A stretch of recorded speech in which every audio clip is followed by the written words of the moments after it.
with Lisa MacCumber. Thanks, Alice.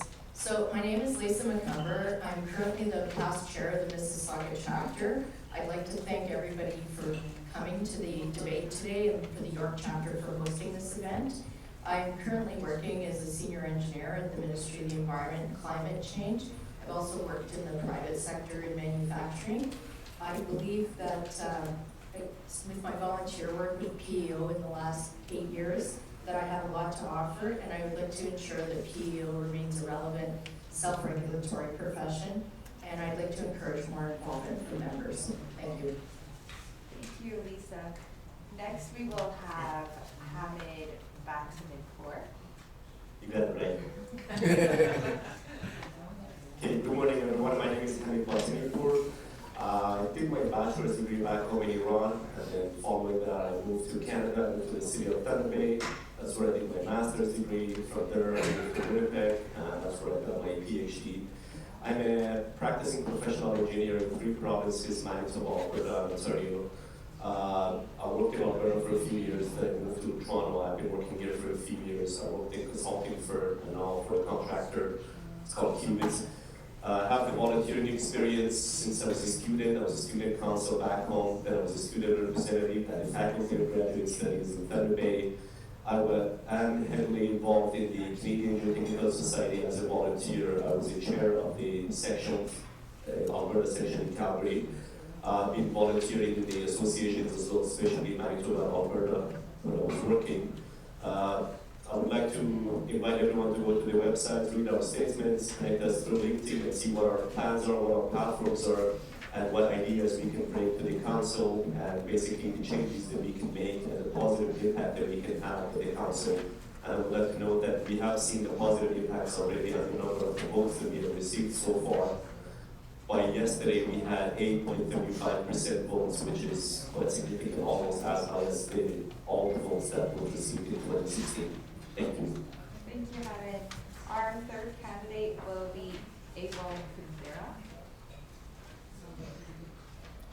Thank you.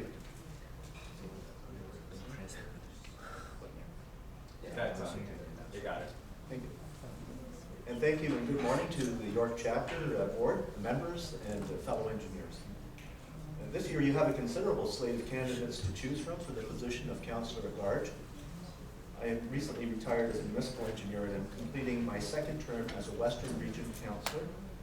I have decided not to run again for that position, but instead for Councillor-at-Large, as I believe in term limits in all council positions.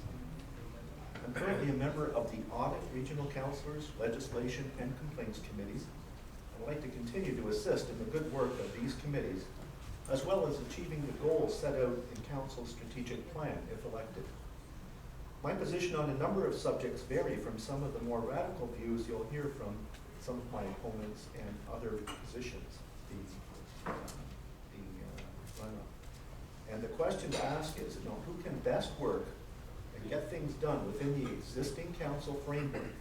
And that includes change. I believe it is someone who listens to all sides and someone who will be respected and listened to. And for more details on my position on a number of issues, you can find it on my website, and it's google.com site PEO. Kuczera. So I appreciate your support and thank you for listening to me today. Thank you, Ewald. I will now begin with our first question. With very low turnout rate at elections, how do you ensure that your constituents' concerns are heard? We will start with Ewald. Thank you. The low turnout rate at elections has been a concern. We've had junior councillors represent on the Central Election Search Committee, and that's been very helpful, I think, in more recent years, where we've been able to give input. Those that are recently elected have a good feel for what's going on out there and what might be done to improve that. So we need to look at the process, how that is being carried out, and have that committee affect some changes. And I've got some suggestions with regard to the whole business that we have of the voting period and the overlap with the voting period and the actual campaign. As far as the constituents' concerns, I attend the chapter meetings as a regional councillor. As a councillor at large, that will be more of a challenge, but I'm open to hearing by various means the concerns of all of the members as I'm going to represent the entire province. Thanks very much. Thank you, Ewald, and we'll have Lisa. Thanks. I agree with Ewald on some of his points. I also think that the chapters are a great way to encourage more members to vote and encourage more stakeholder involvement throughout the voting period. I also think that since we've moved to all electronic ballots, that many people are not even receiving their ballots, they're ending up in their spam folders. So I think something needs to be looked at into that, and maybe perhaps go back to paper ballots with an online voting option for those that elect to do so. I also think that even through people at work that are on the different chapter executives and on council, they can encourage all the engineers that they work with to please vote. It's important that we not lose our right to self-regulate. Thank you. Thank you, Lisa, and we'll have Okay, thank you. For the low turnout, I'm hoping it won't be a low turnout this year anymore. As I said, we've got 8% so far. I talked to a colleague yesterday, and I think it would be a success if we can pass 20% for this year election. But to make sure that we are heard, I believe we need to be accessible to all the members. We need to be communicating with the members, make sure what their concerns are. We hear that we don't just collect the PEO member fees and then just come up during the election, talk to people, and just go away. You know, we have to be accessible. Like during this election, interestingly, I have been receiving emails and LinkedIn messages. People have questions. Sometimes, 3-4 paragraphs. People ask questions. So we should be accessible. We should be answering them and make sure that whatever ideas they have, whatever concerns they have, they get transferred to the council. Thank you. Thank you, Hamid. And for our second question, do you have any plans to improve the communication between PEO and its members? Please explain. We'll start off with Hamid. Yes, I believe there is a lot of room for improvement in the communication. I think one of the reasons for the low turnout was the miscommunication between the members and between the PEO. So there's a lot of room. We can use the social media. LinkedIn is a great way to get connected to people. Facebook as well. Like I noticed PEO has a page on Facebook. They post very interesting information, which are extremely useful. And we don't see many views that people go and see them. Those are the ways that we can make improvements in the communication from the PEO and to the members. And as I said, other thing that came up in question during the last series of debates was the transparency for the financials. I think that's the other thing that needs to get communicated properly to the members, because if they know how the monies are spent and where the money is going, they'll understand the value of the $250 that they spend every year. Thank you, Hamid, and we'll have Lisa. I think PEO can do a better job communicating with all their members. I think everybody's busy and is on information overload, so I think we need to be careful in how we choose to communicate with members. Perhaps select email blasts instead of receiving an e-blast every second day would actually force people to read them. Combination of print and digital means would be more appropriate, and also utilizing the chapters and networks where there's lots of engineers employed. For example, Metrolinx, the public service, some of the larger consulting firms could help communicate PEO's mandate a little bit better than what we've been doing in the past. Thank you. Thank you, Lisa, and we'll have Ewald. Thank you. The concern I have is that there seems to be a sense of that plebiscites are necessary for a lot of material that's coming before council. You're electing the council to make those hard decisions for you. I agree with doing surveys, but I don't agree with having a plebiscite on every major item that comes up. I think we need to decide what are those major items that we truly need to bring forward to the membership, on which we would like to hear from them before we cast a final decision.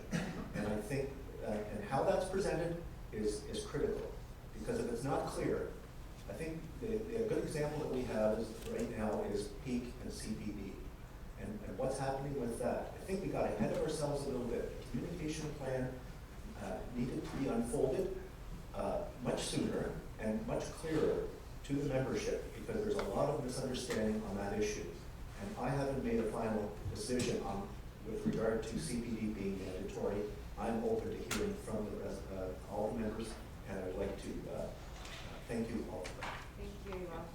Now we will have the concluding remarks, and we'll start with Ewald. Well, first of all, I'd like to say I'm not a one-issue or two-issue person. I've been on council now just a couple of years, 3 years, just over 3 years, and I really think that it's a learning curve for me. So although I may look quite elderly, I've just gotten really involved. I was not a chapter person, and I really think regional councillors should come from a chapter background. So I was fortunate to get on council that way. But I've learned a lot over the years. I've been quite involved, and I think as a result, I have a lot of good ideas that I can bring forward. And I'm not a what do you call it, old boys club member. I may be looking like that, so I thank you for keeping an open mind on the subject. But I do think you have a very good number of candidates to choose from, all very qualified, and it's a tough choice. I agree with you. It's going to be a tough choice for you as a voter, and thank you for listening to me, and I would appreciate your consideration. Thank you, Ewald. We'll have Hamid. Yes. First of all, I would like to thank your chapter for organizing this event in this beautiful building this Saturday morning. And I would like to thank all of you for taking the time and spending the Saturday morning here. I would really appreciate it. So there is 5-10 minutes that we talked about. It won't be enough for you to understand what our plans are, what our views are, and how we can make positive impact on PEO. So I'd like to invite everybody to go to the engineering dimension, go to the PEO website, go to our LinkedIn. Some of us have their own personal website as well. Read our statements and see what we can do for you to serve you on the council. So read those and make a good decision, and then definitely go on the website and vote. Thank you. Thank you, Hamid. And then finally, we'll have Lisa. So I'd like to thank again everybody for coming this morning. As I previously stated, I'd like to encourage more engagement with PEO members and use the chapters to further PEO's mandate. I would also like to make sure that the act is enforced and the public is protected per our mandate. Work for demand side legislation, standards, guidelines, and performance metrics. I also think we need to look at some more ways to become a more modern regulator, which I have experience with through my jobs. And I'd like to continue our strong partnerships with OSPI and Engineers Canada and other organizations. And I would again like to encourage everybody to vote, and I would appreciate your support. Thank you. Thank you very much, Lisa. And that will conclude our Councillor-at-Large